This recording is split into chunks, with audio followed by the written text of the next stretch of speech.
नमस्कार दोस्तों। आज कैलेंडर का मैं पार्ट 5 लेकर आया हूँ।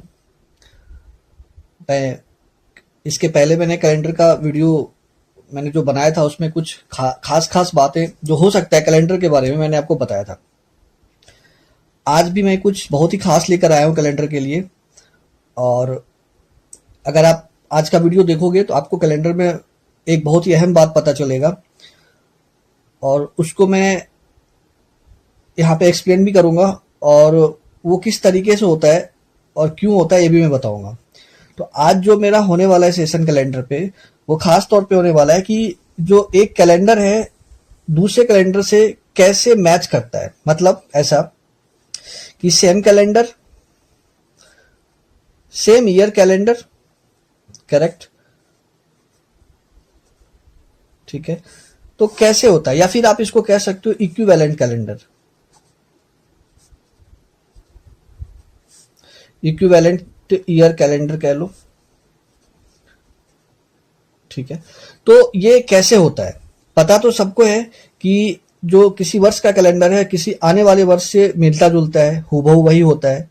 तो ये होता कैसे, इसका प्रोसेस क्या है। देखो एक बात मैं पहले यहाँ पे बता देता हूँ। अगर मैं किसी जनरल ईयर की कैलेंडर की बात करूं तो वो पूरा कैलेंडर किसी जनरल ईयर से ही मैच करता है, ठीक है। किसी सामान्य वर्ष का अगर कैलेंडर है तो कोई सामान्य वर्ष से ही वो मैच करेगा, सामान्य वर्ष से वो मिलता जुलता होगा, ठीक है। तो तरीका क्या है, तो एक जो चीजें पता होता है लोगों को वो ये होता है कि आफ्टर 6 and 11 ईयर्स, ये मैं जो लिख रहा हूं लोगों को ये पता होता है कि 6 साल के बाद और 11 साल के बाद जो है कैलेंडर एक दूसरे से मिलता जुलता है। या तो आप पहले की बात कर सकते हो कि 6 साल पहले कैलेंडर मिलता था, या फिर बाद में, या 11 साल पहले 11 साल बाद। तो जो सामान्य वर्ष का कैलेंडर है वो 6 साल के बाद और 11 साल के बाद मिलता है। यहाँ ध्यान रखना है कि लीप ईयर का मैं आगे आने वाले वीडियो में बनाऊंगा। आज मैं सिर्फ बताऊंगा कि सामान्य वर्ष का कैलेंडर अगर मैच करता है 6 साल 11 साल में तो उसका तरीका क्या है। ये तो कौन सा वाला ईयर 6 साल के बाद आएगा और मैच होगा, कौन सा वाला 11 साल के बाद आएगा और मैच होगा। तो कैसे आइडेंटिफाई कैसे करेंगे, पहचानेंगे कैसे कि 6 साल के बाद कौन सा मैच कर रहा है, 11 साल के बाद कौन सा मैच कर रहा है। तो इसका तरीका क्या है, देखो मैं कुछ ईयर लेता हूं, कुछ एग्जाम्पल से आपको समझाऊंगा, आपको समझ में आ जाएगा। सबसे पहले मैं एक ईयर लेता हूं, लाइक 2001 ले लिया, ठीक है। अब इसको आप 4 से डिवाइड करो, ठीक है। इसको 4 से डिवाइड करो। 4 से जब आप डिवाइड करोगे तो आप यहां पे देखोगे कि यहां जो है ना 1 आएगा एज ए रिमाइंडर, ठीक है। 1 आएगा एज ए रिमाइंडर। तो 1 अगर रिमाइंडर आ रहा है ना तो आप कह सकते हो कि आफ्टर 6 ईयर्स ये रिपीट होगा, ठीक है।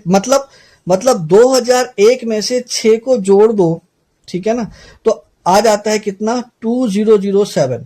तो इसका मतलब है 2001 का कैलेंडर 2007 के इक्विवेलेंट होगा। अगर रिमाइंडर 1 आता है तो 6 साल के बाद मैच करता है। इसको वेरीफाई कैसे करेंगे, देखो सिंपल तरीके से मैं वेरीफाई कर देता हूं। सबसे पहले अगर आपके क्वेश्चन में ऑप्शन दिया हुआ है, ठीक है, तो सबसे पहले आप डिवाइड करके चेक कर लो। अगर रिमाइंडर 1 आ रहा है तब तो 6 साल कर दो, 6 साल के बाद मैच करेगा। और एक और तरीका है कि जैसे 2007 है, इसको हम सब्ट्रैक्ट कर लेते हैं। कितना आ रहा है, 6 साल आ रहा है। 2001 से लेकर के 2007 के बीच में कितना लीप ईयर है, 1 लीप ईयर है। इसको ऐड करते हैं, कितना आ रहा है, 7 डिवाइडेड बाय 7 कितना हो रहा है, रिमाइंडर 0 आ रहा है। मतलब मैच करने का मतलब सिंपल सा तरीका होता है कि ईयर वाइज हम उसके नंबर ऑफ ऑड डेज को ऐड करते हैं और जहां 7 का मल्टीपल आता है उसको डिवाइड कर लेते हैं और उसका नेक्स्ट ईयर मैच करता है, ठीक है। तो यहाँ रिमाइंडर क्या आ गया, 0। तो ये इससे ये वेरीफाई हो गया। मैंने ये जो लीप ईयर है इसको 1 इसलिए जोड़ा कि जब 7 में से 6 को घटाओगे तो 1 ऑड डेज तो आ जाएगा, लेकिन एक एक्स्ट्रा ऑड डे होता है लीप ईयर में, उसको ऐड करना होगा। तो यहाँ पे कितना आ रहा है, रिमाइंडर 0 आ रहा है। तो इसका मतलब 6 साल के बाद ये मैच करेगा। एक और वेरीफाई करने का तरीका जो अभी मैं बता रहा था कि जैसे देखो 2001 है, नंबर ऑफ ऑड डेज 1 होगा, 2 में 1 हो जाएगा, ठीक है ना। ये 1 लिख रहा हूं, नंबर ऑफ ऑड डेज, ये ध्यान रखना। उसके बाद 3 का कर लेते हैं, यहां भी 1 आएगा। 4 है यहाँ भी 1 आएगा, 5 है यहाँ, सॉरी 4 में 2 आएगा क्योंकि ये 4 जो है ये लीप ईयर है और लीप ईयर में नंबर ऑफ ऑड डेज जो होता है 2 होता है। 5 में 1 आएगा, ठीक है। मुझे चेक करना है कि 7 का मल्टीपल कहाँ आ रहा है। 7 इसलिए क्योंकि एक हफ्ते में 7 दिन होता है। ध्यान रखना, जब कभी भी ऑड डेज निकालते हैं तो 7 से भाग करते हैं और 6 पे आते हैं तो यहाँ नंबर ऑफ ऑड डेज कितना आ रहा है 1। पहले ऐड करते हैं 1 1 2 प्लस 1 3 प्लस 2 5 प्लस 2 7। यहाँ पे हम कितना ला रहे हैं, यहाँ से यहाँ तक ऐड करके 7 ला रहे हैं।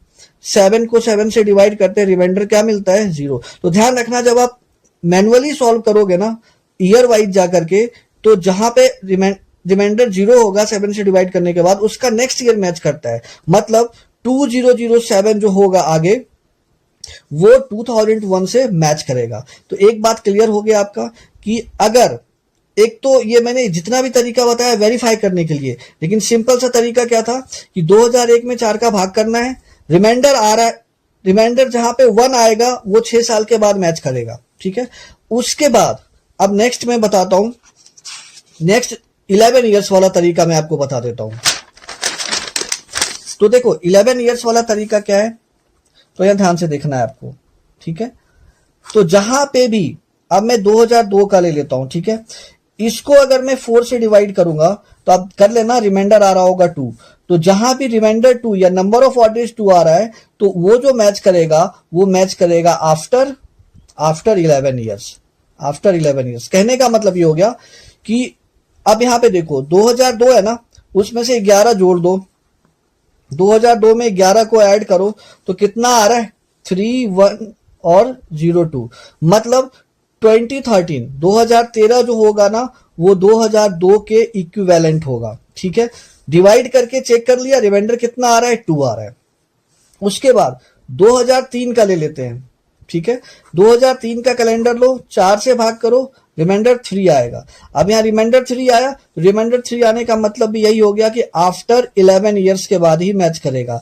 मतलब 2003 है, उसमें से आप 11 को जोड़ लो, ठीक है, और 11 जोड़ोगे तो आएगा 2014, ठीक है। तो इसका मतलब 2003 का जो कैलेंडर है, 2003 का कैलेंडर वो इक्विवेलेंट होगा 2014 का।